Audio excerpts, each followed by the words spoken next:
Hey there everyone, came back with another video, and in today's video I'm just going to be showing you general information and features on a Troy-Bilt snowblower.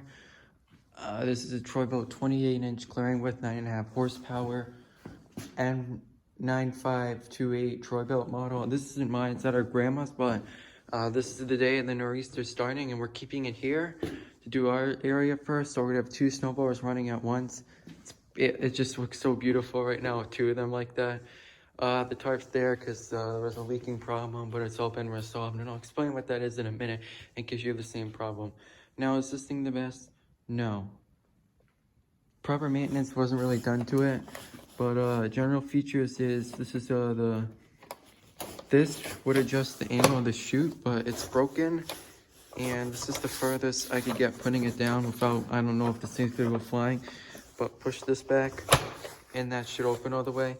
Now, if you want to rotate the chute left and right, instead of, doing this or doing down here, you just hold this button in to the left, to the right. So I'm holding it in just like that. So it's like a two controls in one thing kind of ordeal. The auger is on this side. So when you want to start picking up snow and throwing it, this is the auger, and this is the speed. This engages the wheels to start moving.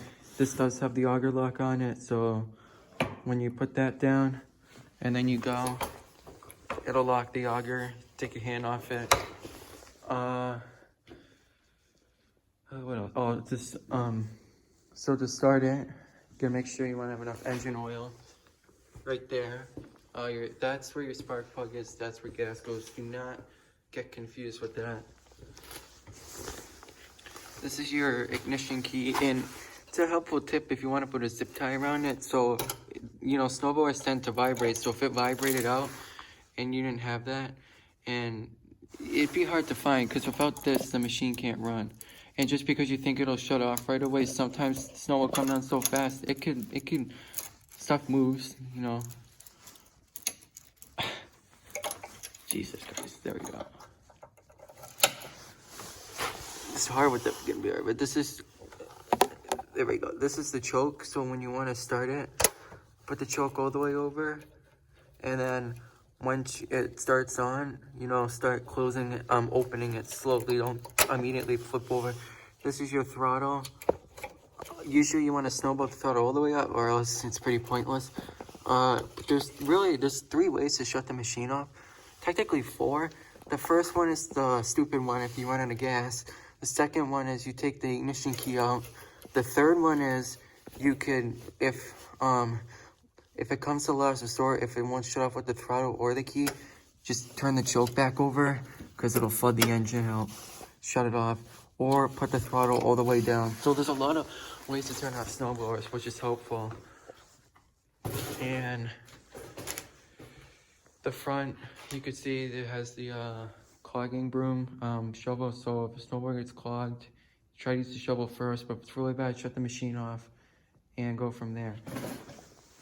And so the tarp, if your machine's leaking, I would first go to where the oil drains out. So when you do an oil change, just run the machine for 2 minutes, let the oil warm up, and then you could unscrew this. And if it's leaking, it could just be that you didn't tighten it all the way. And then the other way is down here. This is where you grease the machine, all the gears, oil them. So if it's leaking, it's probably just you haven't cleaned, because this comes off. Maybe you just haven't cleaned it enough. So then it'll just leak that. But other than that, this should be fine. Yearly maintenance, do an oil change once a year. Grease the augers, make sure you have shear pins, oil, stuff the gears. Inflate your tires, switch out the gas. 89 ethanol, and I would use the stabilizer because you're not always using a snowblower, and SAE 5W30 oil because it's thicker and it'll help with the cold. And I forgot to mention that there's 6 speeds on this. The 6 speed is twice the speed on that because the older machines go so much faster. Like in reverse on this one, you're like, damn, I could crash. And it does have starting instructions on here as well. And this is a shear pin holder. And yes, you can see drive control, auto control. And takes 26 ounces of oil and I think maybe a quart of gas, not sure.